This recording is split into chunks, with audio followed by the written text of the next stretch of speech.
Bienvenidos al canal. Si te apasiona la historia, la Biblia y los misterios del pasado, te invito a que te suscribas y le des like al video. Hoy abordaremos una pregunta intrigante: ¿Irán en la Biblia fue un villano o una víctima? Quédate hasta el final para descubrir cómo la historia y la cultura pueden cambiar nuestra percepción. Primero, entendamos a qué nos referimos con Irán en el contexto bíblico. El Irán moderno corresponde a lo que en la Biblia se llama Persia, un imperio poderoso que tuvo un papel protagónico en varios momentos de la narrativa bíblica, especialmente en el Antiguo Testamento. Persia aparece en las Escrituras durante el periodo del exilio babilónico y el posterior regreso de los judíos a Jerusalén. Uno de los personajes más conocidos es el rey Ciro el Grande, quien según el libro de Isaías fue elegido por Dios para liberar a los israelitas del cautiverio. Es interesante que, a diferencia de otros imperios como Egipto o Babilonia, Persia suele tener una representación positiva en muchos pasajes. Ciro, por ejemplo, no es visto como opresor, sino como un libertador. Esto nos obliga a cuestionar nuestros prejuicios modernos. Desde una lectura contemporánea, muchos asocian a Irán con conflictos actuales, tensión geopolítica o temas de derechos humanos. Pero trasladar esas ideas al texto bíblico es un error anacrónico que nos impide ver el contexto original. El contexto histórico de Persia en tiempos bíblicos era muy distinto al actual. Era un imperio que promovía cierta tolerancia religiosa, permitiendo que los pueblos conquistados adoraran a sus propios dioses. Eso lo diferenciaba de otros imperios más impositivos. La figura de Ciro el Grande fue tan importante que incluso es llamado ungido en Isaías 45. Esto es notable, porque ese título normalmente se reserva para reyes israelitas o sacerdotes, no para líderes extranjeros. En este punto es válido preguntarnos, ¿cómo puede un líder extranjero, no judío, ser llamado ungido por Dios en las Escrituras? Esto desafía muchas ideas preconcebidas y nos muestra que la Biblia tiene una visión más amplia de lo que solemos pensar. Además de Ciro, Persia también aparece en el libro de Esther. Allí el rey Asuero, posiblemente Jerjes, es retratado en una historia compleja donde se salvan los judíos de un genocidio. Nuevamente, Persia no es un simple villano, aunque también vemos intrigas palaciegas y amenazas.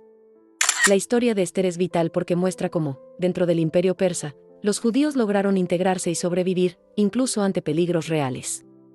Esto aporta una visión matizada del poder persa, ni completamente bueno ni completamente malo. Sin embargo, hay que reconocer que no todos los persas en la Biblia son modelos de virtud. El funcionario Amán, por ejemplo, es un antagonista claro en el libro de Esther. Esto nos muestra que el texto bíblico presenta individuos, no condena naciones enteras. Por eso es peligroso decir que Persia o Irán fue el villano en la Biblia. Esa es una simplificación. Lo correcto es decir que hubo persas que actuaron como villanos en ciertos momentos, y otros que fueron instrumentos de liberación.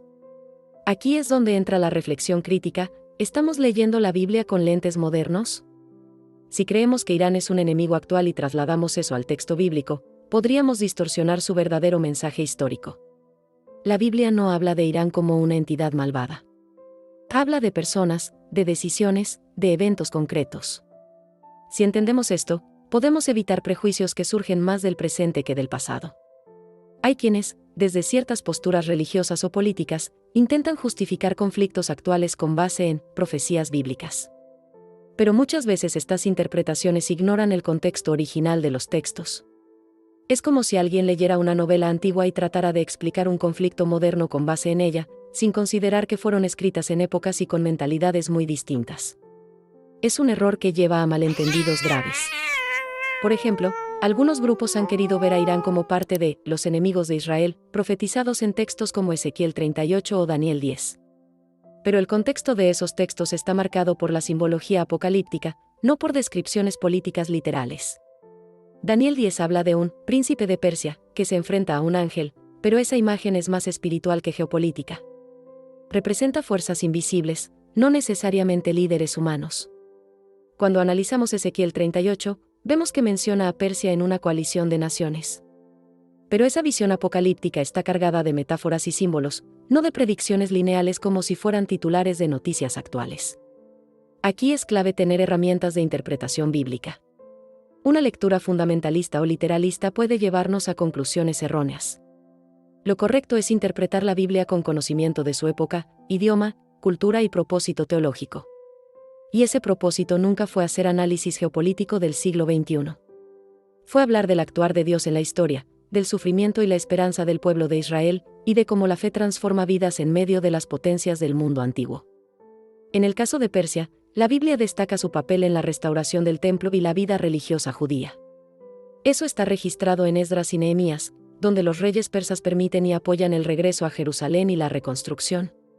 Eso sí, no fue por pura bondad. Persia era un imperio pragmático.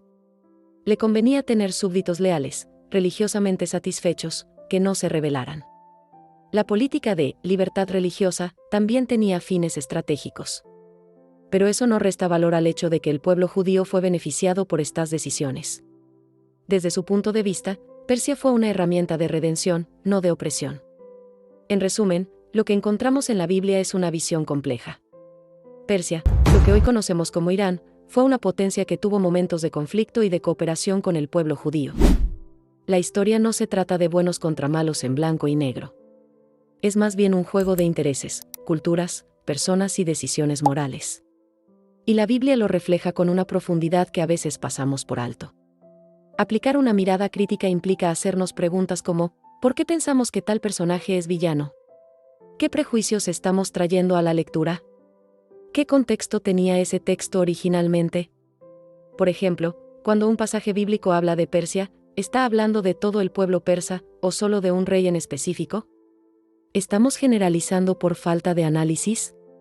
Es fácil caer en el error de tomar un solo versículo y construir toda una ideología sobre él. Pero el estudio serio de la Biblia requiere ver el panorama completo, sus matices y su historia. La arqueología también nos ha ayudado mucho. Inscripciones persas, como el cilindro de Ciro, nos muestran cómo este rey se veía a sí mismo como un pacificador. Esto confirma lo que Isaías dice sobre su papel libertador. Esto no convierte a Ciro en un santo, pero sí confirma que fue un líder que actuó de manera distinta a otros conquistadores de su tiempo. Y eso merece ser reconocido sin prejuicios modernos. Cuando leemos la Biblia con apertura, descubrimos que Dios puede usar a cualquier persona, incluso a un rey pagano, para cumplir sus propósitos. Esto cambia nuestra perspectiva sobre quién es el villano o el elegido. Al final, debemos entender que la Biblia fue escrita por personas de su tiempo, con sus propias visiones, traumas y esperanzas. No es un documento geopolítico moderno, sino una narrativa sagrada desde una experiencia histórica concreta. Así que cuando preguntamos si Irán fue villano o víctima en la Biblia, la mejor respuesta es, depende del momento, del personaje y del enfoque. No hay una sola etiqueta para una nación que, como todas, tiene luces y sombras. Si queremos interpretar bien los textos sagrados, debemos dejar de lado las comparaciones simplistas y profundizar en el contexto original. Solo así evitaremos errores que pueden alimentar odio o desinformación. Y eso también aplica al presente. Que una nación tenga conflictos hoy no significa que siempre fue enemiga de los planes de Dios. La historia cambia, las naciones evolucionan, y la fe no debe ser usada como arma política. A través de esta exploración, hemos visto cómo Irán, en su papel de Persia, fue parte esencial de varios eventos bíblicos. A veces como amenaza, otras como salvación. Y eso nos habla de la complejidad del actuar humano y divino. Te invito a seguir explorando estos temas con una mente abierta y un corazón dispuesto a aprender. La Biblia es una fuente inagotable de sabiduría, pero solo si la leemos con humildad y contexto. Gracias por acompañarnos en este viaje por la historia, la Biblia y el pensamiento crítico. Si te gustó este video, dale like, suscríbete y activa la campanita para más contenido como este. Hasta la próxima.